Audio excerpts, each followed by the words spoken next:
On assiste depuis plusieurs millénaires et d'une manière encore plus forte depuis quelques siècles à une distanciation entre notre culture, notre société, voire notre civilisation et la dimension spirituelle, tout simplement parce que la dimension spirituelle ne sert absolument pas ou ne sert plus et de moins en moins les intérêts d'une nation ou d'un gouvernement. On a commencé par les religions, puisque les religions permettaient de servir une vérité et permettaient au corps religieux d'intermédier, de s'interposer entre l'homme et l'expérience directe de sa spiritualité. Tu n'as plus besoin d'avoir une expérience directe, puisque moi je vais t'expliquer ce qui se passe. Et tu ne peux passer d'ailleurs que par moi. Ça a commencé avec une forme de chamanisme, où c'est le chaman qui avait accès à ces royaumes, à ces dimensions alternatives, pour donner l'interprétation à celui qui le consulte. Et puis après, on assiste à une institutionnalisation de ces interprétations des autres mondes sous forme de religion. Tant que la religion sert l'État, c'est parfait. À partir du moment où ça ne le sert plus et qu'on donne un autre opium, autre chose, en l'occurrence une forme de consumérisme, un matérialisme assis sur un capitalisme, eh bien, on se distancie maintenant encore plus de la religion et de la spiritualité. La différence entre la religion et la religion c'est l'expérience de un appliquée à tous, et la spiritualité c'est ma propre expérience avec mes propres mots et mon propre vécu. La religion nous distancie de la spiritualité.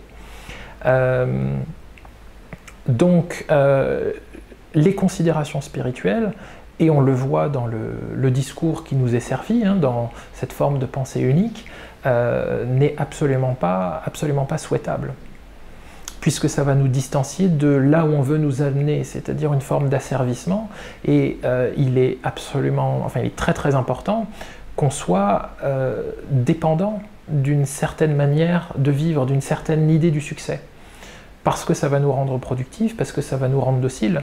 Donc il faut absolument que je réussisse ma vie, il faut que je fasse carrière, souvent c'est corrélé à une idée d'argent, et tout ça va servir une direction dans laquelle on veut nous amener, qui est en fait une forme de consumérisme. Tout comme cette société-là n'a pas besoin de gens sains, n'a pas besoin de gens guéris, n'a pas besoin de gens en bonne santé, puisque nous ne sommes pas rentables à partir du moment où nous sommes en bonne santé. Nous ne sommes pas non plus rentables à partir du moment où nous mourrons, puisque nous ne sommes plus productifs. Il y a une petite zone de rentabilité qui est en fait un état dans lequel nous devons consommer des médicaments.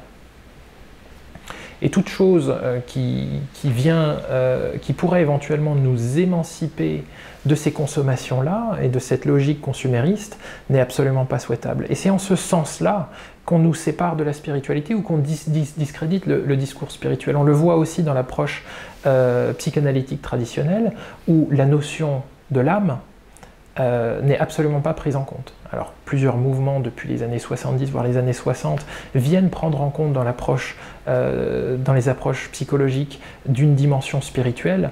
Le problème, c'est que l'existence de l'âme, l'existence de ce qu'on va pouvoir appeler Dieu ou la source, n'est absolument pas prouvée scientifiquement. On n'est pas dans une approche scientifique qui confine à tout ce qui est mesurable et reproductible. Je ne peux pas vraiment mesurer mon sentiment de connexion à la source et je ne peux pas le reproduire, ça n'est pas tangible, nous n'avons pas aujourd'hui les outils de mesure pour attester de l'existence de ces choses-là. Quoi qu'il en soit, c'est quelque chose qu'on sent, c'est quelque chose qui vient bouger nos vies, il y a de plus en plus de gens qui se connectent à ce genre de dimension. Et il y a également plus en plus de gens qui se perdent dans l'extrême inverse, c'est-à-dire qui voient de la spiritualité partout. Alors, et c'est là où je vais sans doute créer pas mal de réactions, on va nous parler d'ange gardien, on va nous parler de vie antérieure, on va nous parler de maître ascensionné. Tout ça, ça n'est que des tentatives de l'humain de mettre ce qu'il perçoit de manière abstraite dans des cases et dans des mots, ce qui est en fait la même chose que l'approche scientiste. Là, je perçois quelque chose, ça se reproduit plusieurs fois, donc il faut absolument maintenant que j'arrive à créer un protocole pour avoir accès. Et donc, je vois quelque chose, ah mais ça c'est forcément mon maître ascensionné, ou mon double lumineux, ou mon ange gardien. Alors qu'en fait, tout ça procède exactement de la même chose. Il n'y a que l'humain qui va venir mettre des formes pour essayer de se rassurer à tout ça. Alors que la pensée hindouiste ou la pensée bouddhiste, sans retomber dans le même piège de l'adhésion à un dogme ou à une religion, nous propose des choses qui sont beaucoup plus simples. Il y a une source, cette source nous habite, et là-dessus on vient greffer un ego.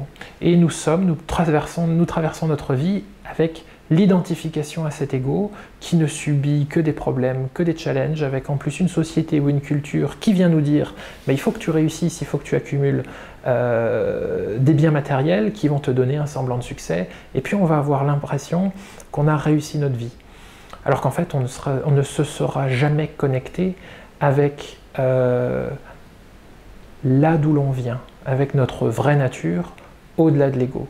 Une fois qu'on fait ça, on se rend compte, que ce soit par la méditation, que ce soit par les antéogènes, que ce soit par d'autres voies spirituelles non dogmatiques, une fois qu'on fait ça, on se rend compte que cette existence-là est juste une petite parenthèse dans une immensité.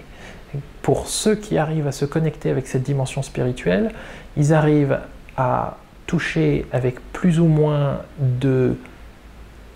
d'intensité le fait qu'il y avait quelque chose avant et qu'il y aura quelque chose après. Et que cette incarnation-là, dans laquelle nous sommes assaillis de tout plein de problèmes, n'est en fait qu'une courte parenthèse. Et un des messages que j'ai pu rencontrer, qui fait beaucoup de sens pour moi, et encore une fois, ce que j'exprime là, ce n'est que ma vision, ce n'est que mon prisme, ce n'est que mon chemin d'un côté de la montagne, et ce n'est qu'une facette du diamant.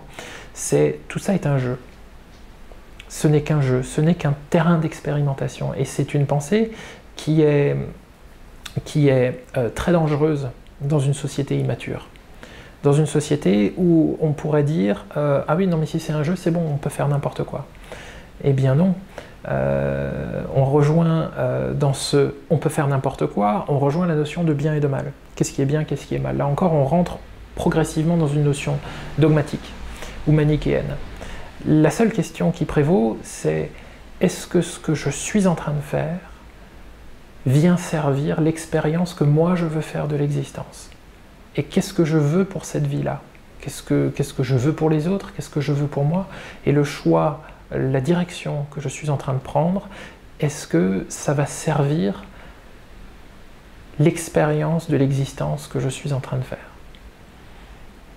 Et plus on va rentrer en conscience, plus on va descendre dans des strates de compréhension profondes, plus il va y avoir une forme de cohérence en accord, non pas avec l'ego, avec cette toute petite parenthèse dans cette immensité cosmique ou universelle, mais on va se mettre en rapport avec ce qui supporte, avec ce qui est vraiment originel à tout cela.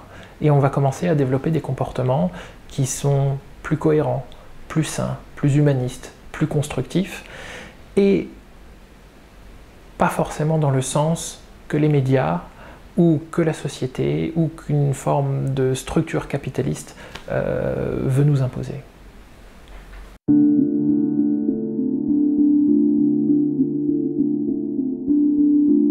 Si tu as aimé cette vidéo, clique sur le pouce levé. Si tu apprécies le contenu de cette chaîne, abonne-toi.